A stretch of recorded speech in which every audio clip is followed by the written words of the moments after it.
Good morning, friends.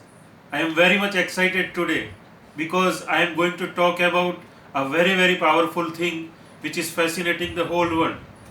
I am talking about yoga. Friends, I am Shailesh Rao. I am योग coach, life coach and Patanjali प्रभारी. आपको आज योगा के बारे में थोड़ी सी ग्लिम्स, थोड़ा सा ओवरव्यू दूंगा. वैसे तो पूरा ये पैकेज पतंजलि का है और 1.5 घंटे का है. उसमें प्राणायाम, व्यायाम, सूक्ष्म व्यायाम और ध्यान के बारे में सब कुछ इंक्लूड किया गया है. लेकिन थोड़ा सा आपको एक प्राणायाम दिखा के आपको थोड़ा सा उसका ओवरव्यू देना चाहूँगा. तो फ्रेंड्स, सब लोग सीधे टट्टर बैठ जाएंगे. मेरुदंड यानी कि स्पाइनल कॉर्ड सीधा. टट्टर बैठना प्राणायामों के करने के वक्त बहुत ही ज़रूरी है. सीधा टट्टर बैठेंगे. सुखासन, सिद्धासन या तो पद्मासन की स्थिति में बैठेंगे. सुखासन यानी कि जैसे कि मैं बैठा हूँ. फिर सिद्धासन, इसमें पैर का 1 फुट ऊपर लाया जाता है. अभी मैं नहीं कर पाऊँगा क्योंकि मेरे पैर में थोड़ी सी क्रैक आई हुई है, इसलिए. वैसे तो ये सुखासन में भी नहीं बैठ सकता, लेकिन आपको प्रेजेंट करना था इसके लिए बैठा हूँ. तो और पद्मासन, जिसमें आप जानते ही होंगे कि दोनों पैर के फुट जो है वो हम ऊपर की तरफ लाते हैं, उसको पद्मासन कहते हैं. और हाथों की उंगलियों की स्थिति भी ज्ञान मुद्रा या तो ध्यान मुद्रा में रखेंगे. एक पहली उंगली को अंगूठे के साथ टच करके रखते हैं, 3 उंगलियां सीधी रखते हैं, उसको ज्ञान मुद्रा या तो ध्यान मुद्रा बोलते हैं. कंसंट्रेशन के लिए ये बहुत ही अच्छा है.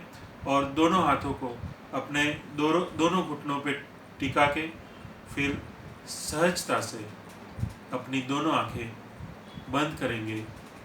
क्लोज योर आइज जेंटली और लंबी गहरी सांस लेते हुए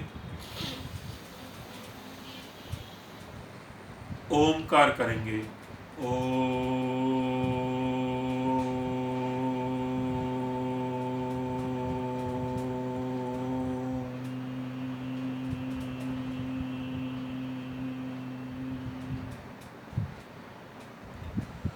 वैसे तो 1.5 घंटे के पूरे पैकेज में ओमकार का क्या महत्व है, ओमकार कैसे करना चाहिए, ये सब सूक्ष्म बातें बताते हैं. माइन्यूट जो डिटेल्स है वो देते हैं. लेकिन अभी फिलहाल ओम सर्वे भवन्तु सुखिनः, सर्वे सन्तु निरामया, सर्वे भद्राणि पश्यन्तु, माँ कश्चित् दुख भाग भवे. इस विश्व में सब लोग सुखी रहे, सब निरोगी रहे, सबको शुभ की पहचान हो और कोई प्राणी दुखी न रहे. उसी भाव के साथ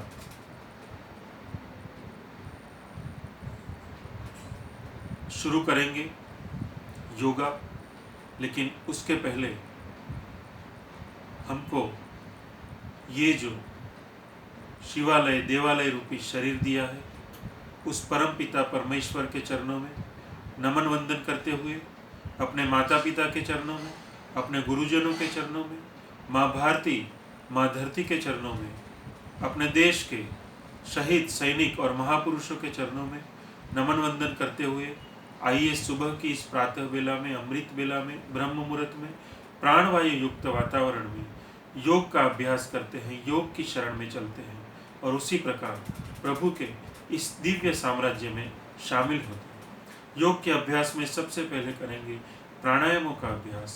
प्राणायामों का 8 प्राणायामों का पैकेज बनाया गया है, जिसमें भस्त्रिका, कपालभाति, अनुलोम विलोम, फिर बाह्य प्राणायाम, अग्निसार क्रिया, फिर उज्जाई प्राणायाम, फिर आता है अपना ये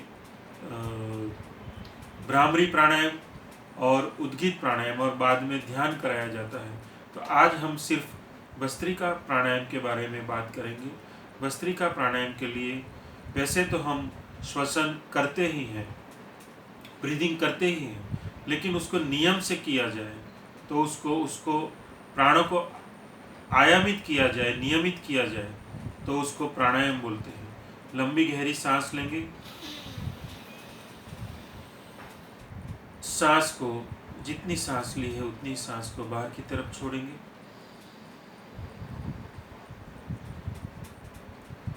2.5 से 3 सेकंड में सांस अंदर,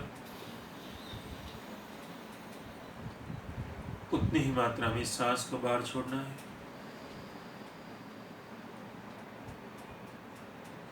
जारी रखते हैं भस्त्रिका प्राणायाम। जैसे भस्त्रिका यानी लोहार की धोखनी, लोहार अपनी धोखनी से पवन फूंकते हुए अग्नि को प्रज्वलित कर लेता है और लोहे को जो भी आकार देना चाहता है ऐसा दे सकता है, लोहे को पूरा फ्लेक्सिबल बना देता है। उसी तरह से हम भी भस्त्रिका की मदद से, भस्त्रिका प्राणायाम की मदद से अपने अंदर प्राणों को फूंकते हैं और पूरे बॉडी को शुद्ध और फ्लेक्सिबल बना सकते हैं। भस्त्रिका प्राणायाम धीमी गति से,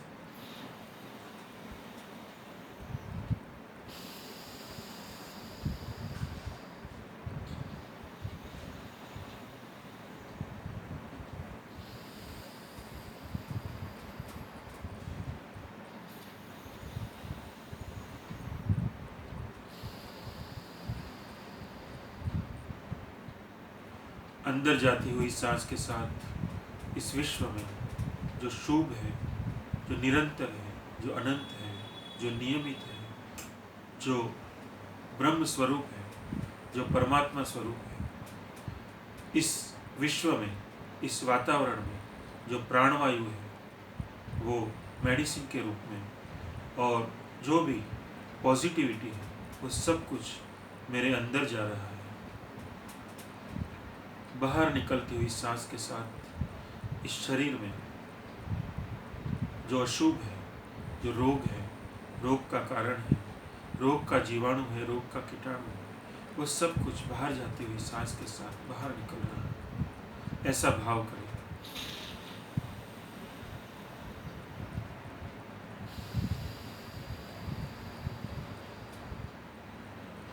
धीमी गति, फिर मध्यम गति,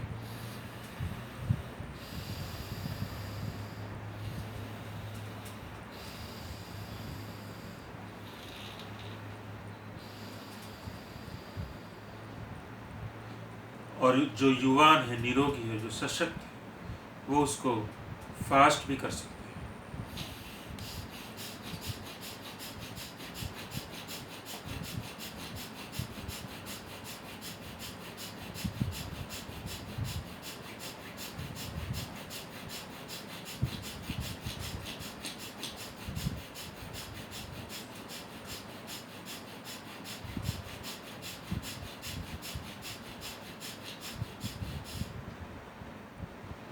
फास्ट करने से 1 मिनट में मन शांत हो जाता है। और भस्त्रिका प्राणायाम ज़्यादातर हमारी रेस्पिरेटरी सिस्टम यानी हमारे श्वसन तंत्र को पॉजिटिवली प्रभावित करता है। जैसे कोरोना वायरस हमारी श्वसन तंत्र को पहले नेगेटिवली प्रभावित करता है, तो हम अगर भस्त्रिका प्राणायाम नियमित करें और ऐसे फास्ट करें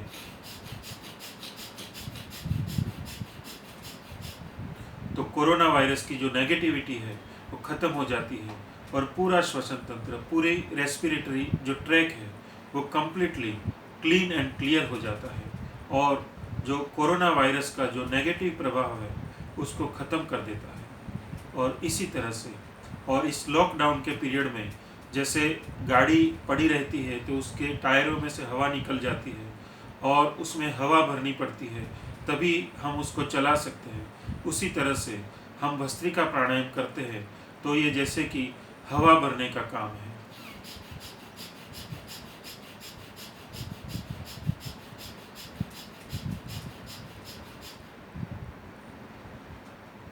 भस्त्रिका प्राणायाम में विश्राम, और इसी तरह से हम आगे दूसरे प्राणायामों का, व्यायाम का, सूक्ष्म व्यायाम का और ध्यान का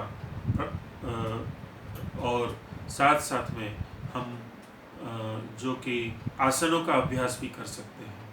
तो अगर चांस मिला तो हम डिटेल में मैं आपको ये चीज़ें सब समझा पाऊँगा। ओम नमस्कार।